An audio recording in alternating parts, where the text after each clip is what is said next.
특별 살리기 연동제로 시작된 모자이크가 되어야 생각입니다.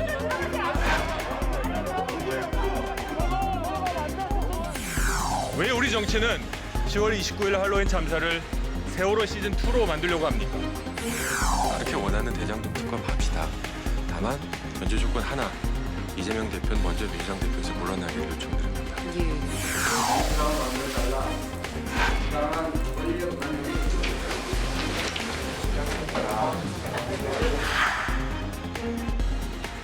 국정감사 일정 자체를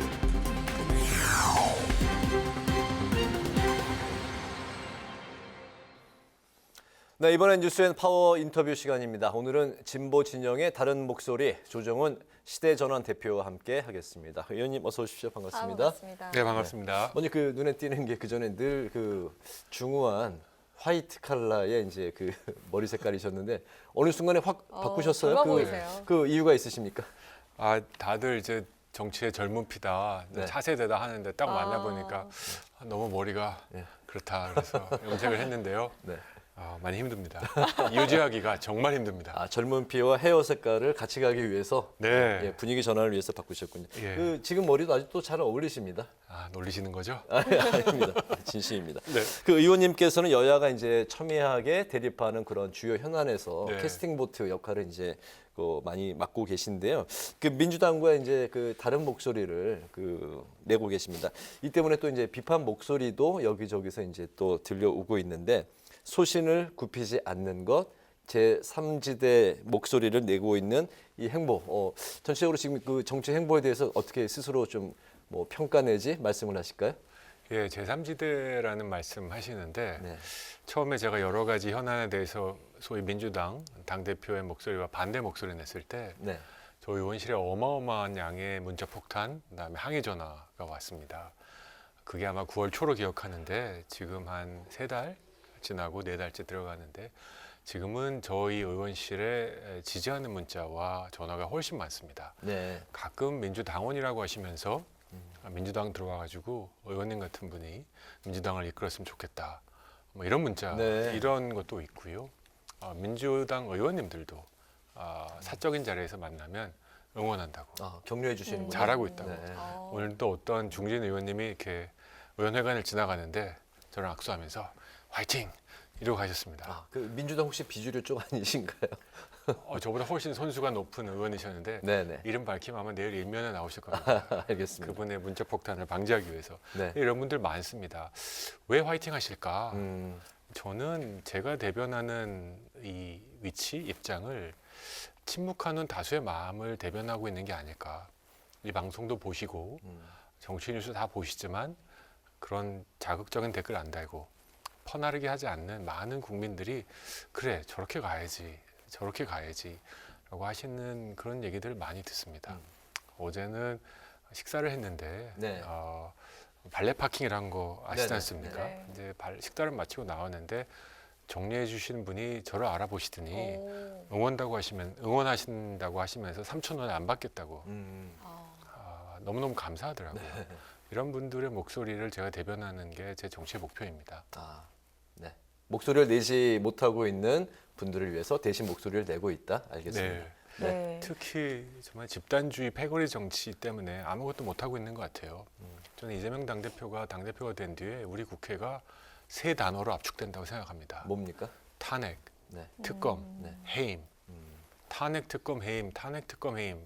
뭐 거의 모든 뉴스의 80%가 이 주제입니다. 네.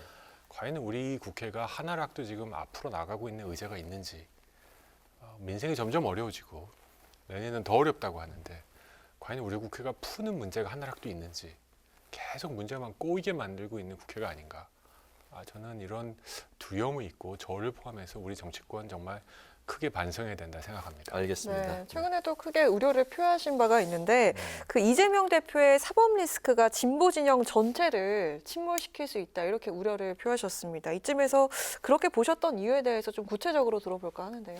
예, 저는 이재명 대표의 그 워딩이나 메시지를 들으면 마치 이순신 장군 코스프레를 하시는 게 아닌가 싶습니다. 나를 따르라. 솔직히 이재명 대표의 워딩을 잘 생각해보면 나를 따르라의 리더십이 아니라 나를 지켜라, 나를 방어해달라라는 것 같습니다. 도대체 이재명 당대표는 지금 누구랑 싸우고 있습니까? 이재명 당대표의 적이 누구라고 생각하십니까? 저는 본인 스스로라고 생각합니다. 본인 스스로를 지키기 위해서 지금 계속 야당의 국회로서는 일당의 당 운영을 하고 가시는데 이순신 장군은 나를 버렸지 않습니까? 진보 진영의 정치가 보수와 함께 꼭 필요하지 않습니까?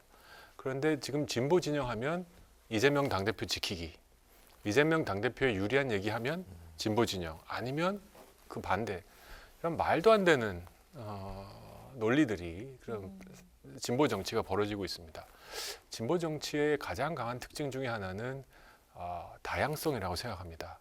소수의 목소리를 존중해 줄 수 있는 네. 정치가 진보 정치인데 지금은 집단주의와 패거리 정치로 다른 목소리만 내면 바로 그냥 이런 표현 써도 되는지 모르겠는데 밟아버리죠. 저는 동의할 수 없습니다. 네. 네. 요즘 표현이 모르겠습니다. 그 의원님 그 전보다 좀 한층 수위가 좀 강화된 게 아닌가 싶기도 하고, 예. 방금 관련해서 이재명 대표가 좀 절벽에서 뛰어내리는 리더십을 보여달라 이런 이제 표현도 이제 눈에 띄었는데요. 이재명 대표와 그 민주당 지도부는 이재명 대표를 향한 그 검찰의 그 수사 칼날에 대해서 정치 보복, 야당 탄압이다 이런 입장인데 여기에는 또 어떤 생각이실까요? 아마 감옥에 가 계신 분들한테 억울하냐고 물어보면 안 억울하신 분이 있을까요? 나에게 돌아오는 수사가 정치 보복이다라고 하기 위해서 당대표 되신 거 아닙니까? 저는 좀 솔직해질 필요가 있다고 생각합니다. 겹겹이 방탄조끼 입고 지금 이거 준비하신 거 아닙니까? 그런 이 결과가 지금 뭔가 저는 여러 가지로 대장동 게이트에 대해서는 전적인 수사를 지지합니다. 지난 대선은 어떻게 보면 대장동 대선이라고 할 수 있을 정도로 저는 기득권 게이트였다고, 기득권 카르텔이었다고 생각합니다. 언론사부터 시작해서 변호사, 회계사, 국회의원 아들, 검사, 안 엮인 사람이 없고, 화천대유라는 회사는 11,000%의 수익률을 낸. 그래서 이건 제가 누가 잘못했는지 좀 끝까지 밝혀야겠습니다. 처벌받을 사람 처벌받아야겠습니다. 그리고 수조 원에 해당하는 우리 서민들의 돈을 뺏어간 사람들 다 국고로 환수시켜야 되겠습니다. 그래서 저는 필요하면 특검하자. 법사위에서 패스트트랙제가 동의하겠다. 도장 찍겠다. 공개적으로 3주 전쯤 말씀드렸습니다. 단 전제 조건이 있었죠? 전제 조건 네. 하나 있습니다. 네. 이재명 당대표가 당대표직을 먼저 내려놓기를 요청드렸습니다. 그래서 그 이유는 장난치자는 것도 아니고 이게 할 것이냐라고 하는데, 정말 이재명 당대표가 본인의 결백을 믿는다면 저는 이 길만이 가장 확실하다고 생각합니다. 대장동 특검이 만약에 시작되면 검찰 수사가 다 중단되고 모든 자료가 특검으로 이첩될 겁니다. 자신에 대한 의혹뿐만 아니라 소위 국민의힘 진영의 의원님들의 의원은 아니겠죠. 여러 가지 의혹들 많이 있을 거라고 생각합니다. 이런 것들을 다 조사할 수 있는 특검. 제가 가장 두려워하는 것은 이재명 당대표가 당대표로 있으면 저는 특검 결과가 자신에게 불리할 경우 이것까지 부정할 수 있다고 생각합니다. 네네. 근데 특검 결과를 부정하면 나라가 더 이상 갈 데가 없습니다. 그래서 저는 다시 한번 이 방송을 보고 계실지 모르니까 요청드립니다. 제가 특검 패스트트랙에 동의하겠다는 거죠. 진심입니다. 제 정치 생명을 걸고 약속드립니다. 단 이재명 대표님도 당대표직을 내려놓으시고 우리 정치와 정쟁을 좀 분리하셨으면 좋겠습니다. 야당 탄압, 정치 보복이라는 그 주장을 하고 있는 민주당에 대해서는 동의하지 않는다는 그 확실한 그 말씀이시네요. 알겠습니다. 예, 동의하지 않습니다. 네네. 네, 알겠습니다. 최근에 그 여야가 극적으로 국정조사에 합의를 했는데 이상민 장관 경제 문제로 다시 그 힘겨루기가 시작됐습니다. 정기국회는 끝을 향해 가고 있고 국회에도 산적해 있는 과제가 참 많은 상황인데 여야가 그 모두 양보할 마음이 없어 보이거든요. 근데 국정조사에 대해서 반대를 하셨잖아요. 이 상황을 예견하시고 반대를 하신 걸까요?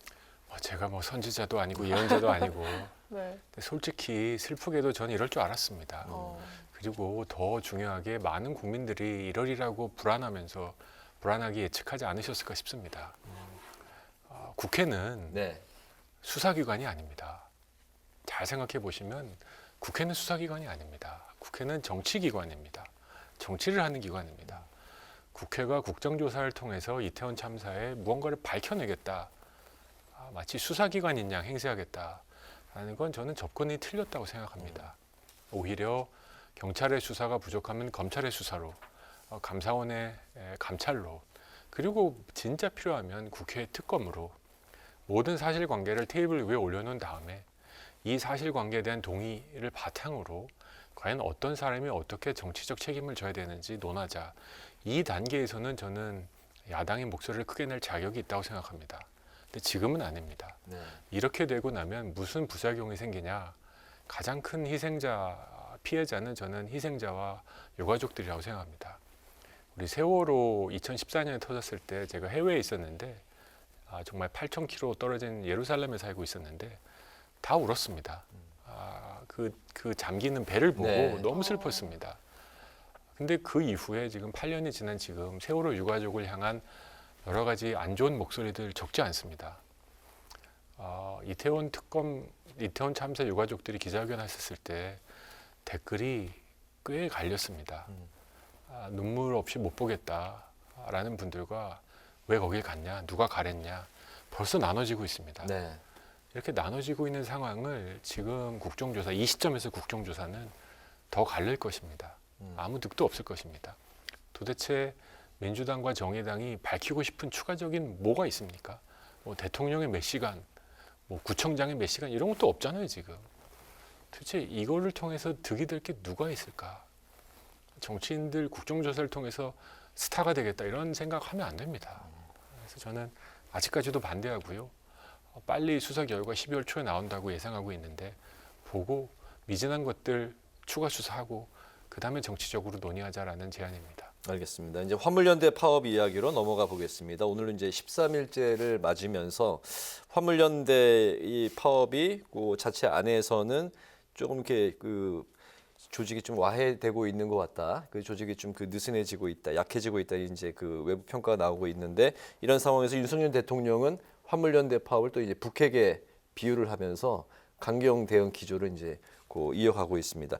윤 대통령의 단호한 대응에 대해서는 어떻게 생각을 하시는지 궁금하고 국민 최근에 이제 매주 그 발표하고는 여론조사가 지난주 약간 높아진 건 윤 대통령이 이제 화물연대 파업에 대한 강경 기조가 좀 반영이 된 거다 이런 해석도 나오는데 여기 좀 동의를 하시는지 현 파업 상황을 또 어떻게 보고 계시는지 관련해서 쭉 총평 한번 들어보겠습니다.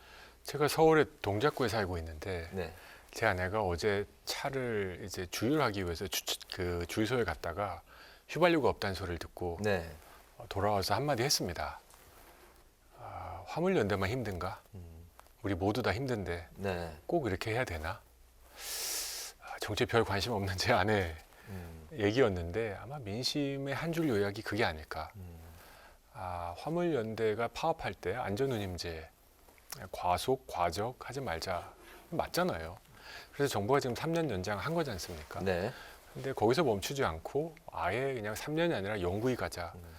종목을 추가하자라고 하셨는데 저는 실질적으로 얻을 것 다 얻었고 이 추운 겨울에 조합원들을 시위를 몰을 정도의 명분은 이제 없다고 생각합니다.